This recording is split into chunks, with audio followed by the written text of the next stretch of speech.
Welcome back to our channel. Good morning, good afternoon, good evening, your time. Thank you for your continuous support. Please subscribe to our channel if you haven't, and do not forget to turn on the bell. Guys, today I bring us an interview of Odimegwu Ojukwu and Nnamdi Kanu. Please let us watch and come back for commentary. So that last time.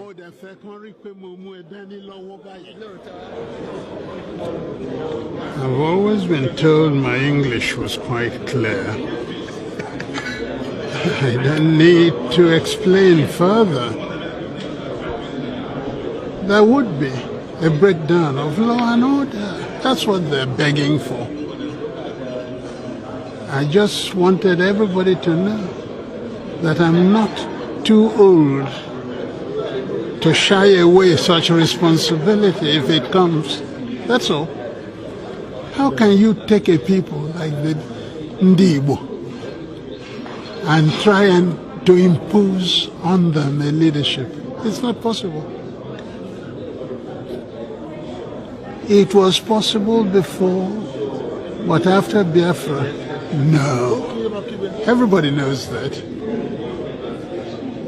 That's what I really meant. Am I clearer now? Very, very, very clear. Thank you. Yes. Nigeria has always had a leader, and the problem is how good, relatively good is a leader.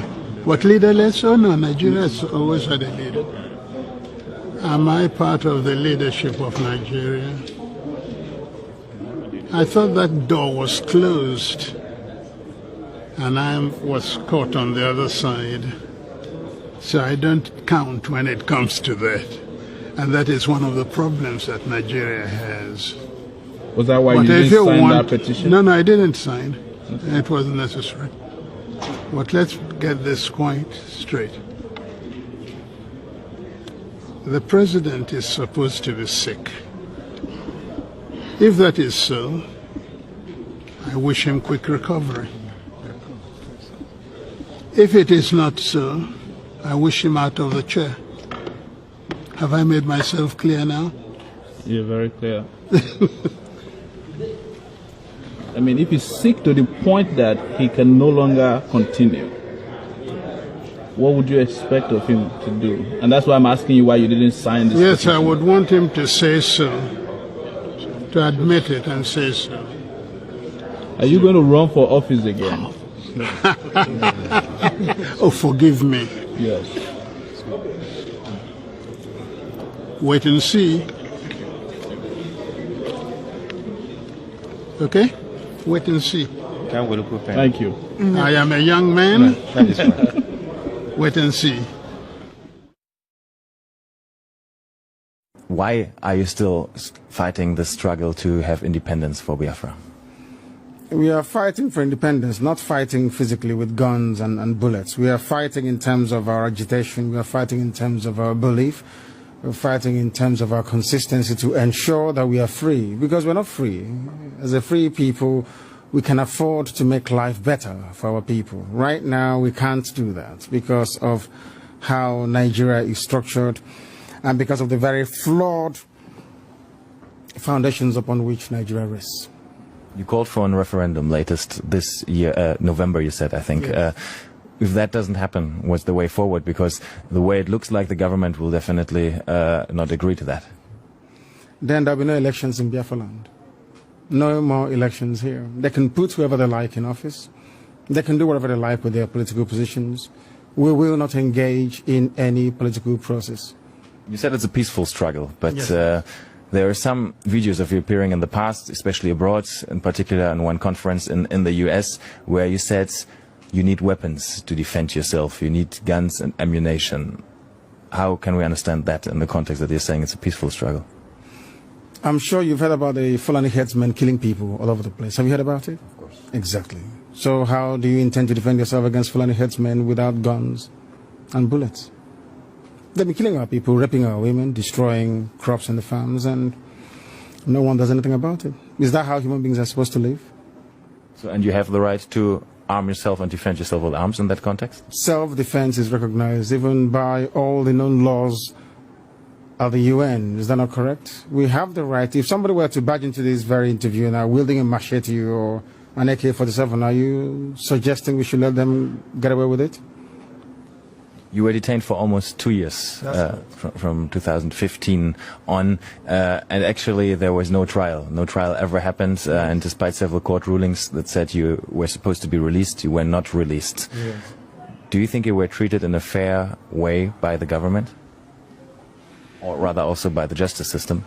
No, not fairly, because Nigeria is not a civilized country.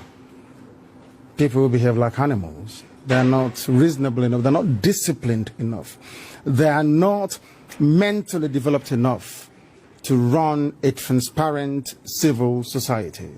For them, they have a feudal mindset where you have the ruling class and, a multitude of poverty-stricken people who never utters any word in rebellion or to even ask questions about their plight.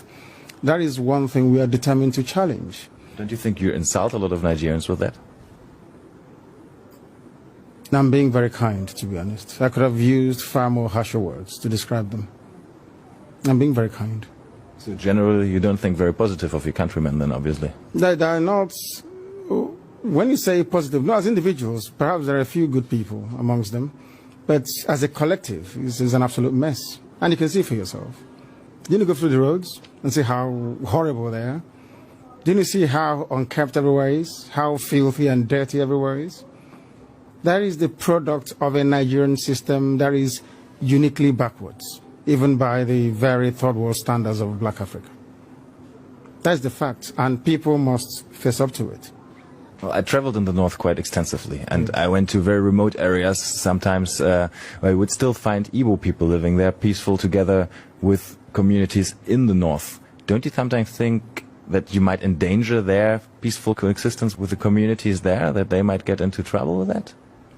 So if they're living so peacefully together, or cohabiting so peacefully as you put it, how come you hear about all those uprisings in the north where southern Christians are being slaughtered and nothing gets done about it? Are you telling me that that is normal? People are in the north out of a dire need, necessity more or less, to try and survive. Because here, the entire production process has been emasculated by people and policies that are geared towards ensuring that our people exist in perpetual state of poverty. And that is unacceptable to us. What we're asking the world to recognize is that we want to live in peace, not in pieces. We want to live in peace, just to allow us to be. Allow Biafra to exist. We were existing before the British came. Just allow us to go back to, what we were before.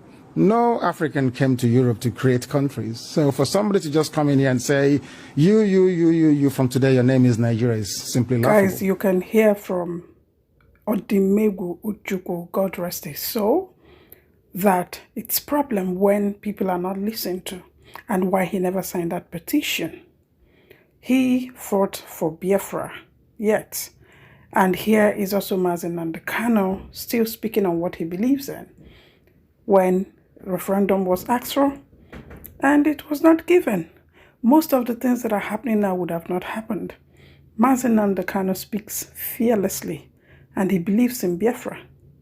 Let me know what you think in the comment section below. I love learning from you and I love reading your comments. See you on my next video.